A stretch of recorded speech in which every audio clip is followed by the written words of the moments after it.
Now, Dennis, I want you to explain to us what has been the reaction with the Mixteco community. How are they working with you, or how are they working with Rosalba, which is what's more interesting.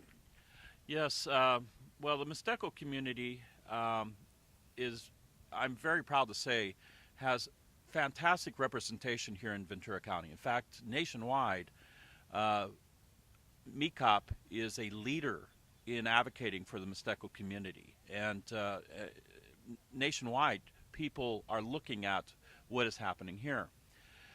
This is a very raw nerve. And where I have individuals who are very passionate that they agree that this young woman needs to have a fair trial and a hearing, and they're reserving judgment of what type of punishment should be served. The group itself relies on grants and has a board, and this is taboo. This is something that I don't think any community would rather be aired publicly. Uh, we have uh, we have rape, we have incest, we have what do you do during a pregnancy? How do you support a pregnant woman? And these are issues that I feel still very shaky of discussing. Um, and so I have had support on individual levels. I've had conversations, but the community itself is standing back a little bit. They want to see what happens. Um, have you historically? This has been the case. A good friend of mine, Alice McGrath, was the leading force with the Sleepy Lagoon trials and finding the people who were convicted, finding that they were innocent later on. Um, at that time, it was the Jewish community that came forward because the Latino community was standoffish. Today, 80 years later, we have this situation. And I'm not comparing it to Sleepy Lagoon, but the community would rather not discuss this. They have many other issues that need to be resolved as well. Now, I don't know about the Sleepy Lagoon. Can you tell me about it?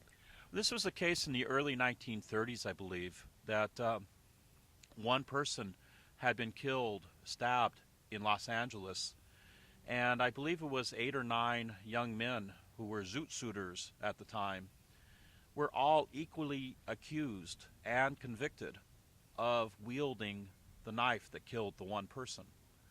Um, Alice McGrath was a secretary to the attorney, and she, after the conviction, continued to call for a retrial. And since she was there during the whole process, she knew every detail. She was the driving force that brought that case back to court and eventually brought it to a justice where the people who had been sent to jail were been freed. And this was back in the day. Today, I see some similarities in that the community in general heard the headline, "Baby delivered in a strawberry field left to die. The mother must be guilty."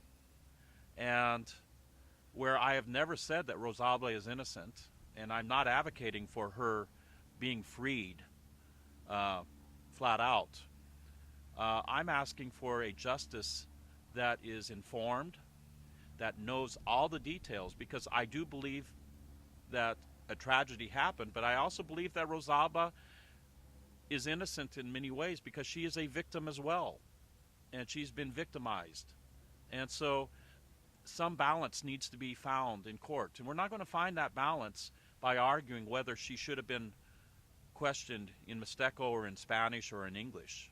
We're going to need to know about the culture, about the details, about her history, and then let a jury decide.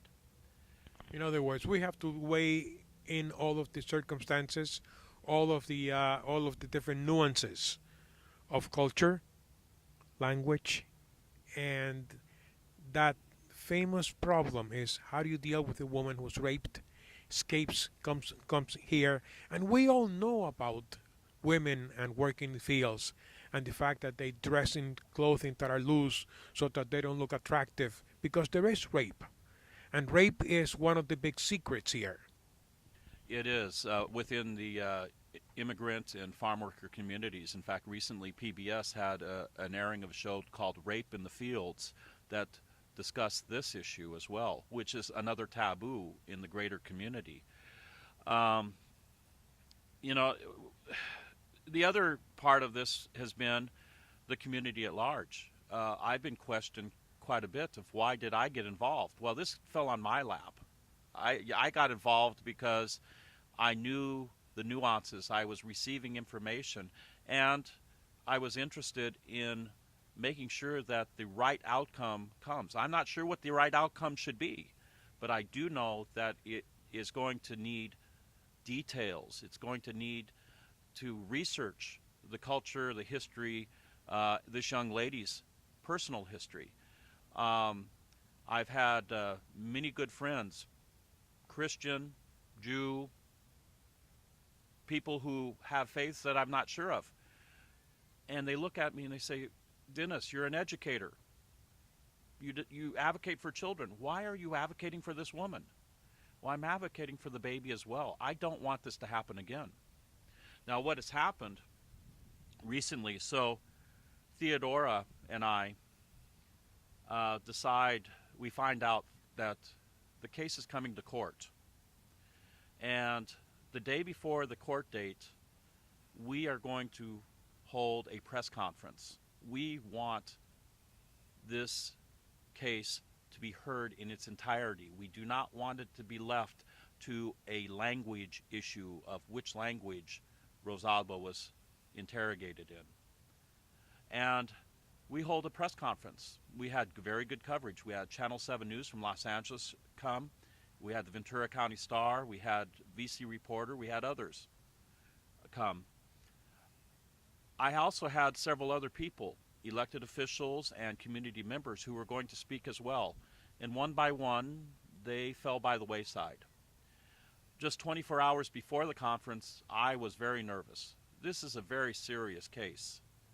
I have not advocated for something this serious in my life. And I wasn't sure how the outcome would be. I also had quite a bit of criticism from friends and from people who I don't really know of why I would be advocating for this. The press conference was a turning point, I believe, because what I saw was from 24 hours before the press conference and 24 hours after the press conference, attitudes shifted 180%. Oh, we didn't realize that Rosalba may very well have been a victim in some ways. Oh, we agree that a fair trial with all the information is necessary. Oh, we don't realize that Dennis O'Leary was not just asking that she be freed. That is one option. But I want justice to prevail. And I want to make sure it doesn't happen again. So the next day, the court case was heard. And I was not able to go to the courtroom. Theodora did show up. She was present. And later in the day, I got a phone call that her attorney, Mr. Joe Lax, showed up 2 hours late to the courtroom. In that process, the case had been delayed until next February of 2014, which I believe may have been the best thing that could have come out of this so far.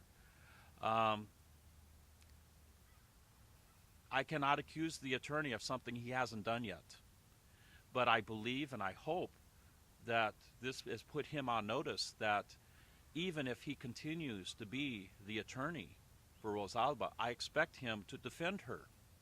I expect him to call for a due process and to do the best he can that a true justice and the issues come out. Because if Rosalba is sent to jail for life without any discussion of the situation, we're going to have more babies born in the fields in the future. The only way we're going to prevent this from happening, or at least prevent this from happening as much in the future, is by discussing it, by bringing out the issues, by addressing the issues. And if we're if we're limited to whether the defendant needed to be interrogated in Mixteco or Spanish, nothing is going to be happen. In fact, we're going to take steps back because people are going to be thinking that that's the norm. Um, we need to make sure that the community knows about this. They need to know about the law, the safe surrender of a baby law, but they also need to know that there are many people like Rosalba who are here picking our fruits and vegetables who are fearful of government. They're fearful of good intentioned advocates that are willing to help. And in the case of the Mixteco community, there's also a fear of the Spanish-speaking Mexican community because there's been a divide for 500 years between those two communities. And we need to gain confidence of our newcomers, but we need to make sure that they are provided the same guarantees and benefits that we give every other person that lives here. So, Okay. One thing that's very important. I don't mean to cut you off. It's no. just that I see this happening so often, not just with women from the Mixteco community, but also young women who are born here, who suddenly there's a story that a baby is found in a trash can or in a lavatory because a young woman didn't know what to do, didn't know where to go, and was afraid of the judgment of the community, saying, "Oh, you are guilty. You are a bad person because you were pregnant and you gave birth and you didn't seek help for the baby that nobody knew was coming." My question is, yes, we should cry for Rosalba's baby Yes. because she is an innocent baby, but who cries for Rosalba, who herself is also a baby? When you think about it, a woman, a teenager of 19, scared in a country that she doesn't know, in a community that she doesn't know, and where she's already a fugitive when she was working on that field. So we reserve judgment for what happens in the courtroom. From now on, let's ask who's going to cry for Rosalba.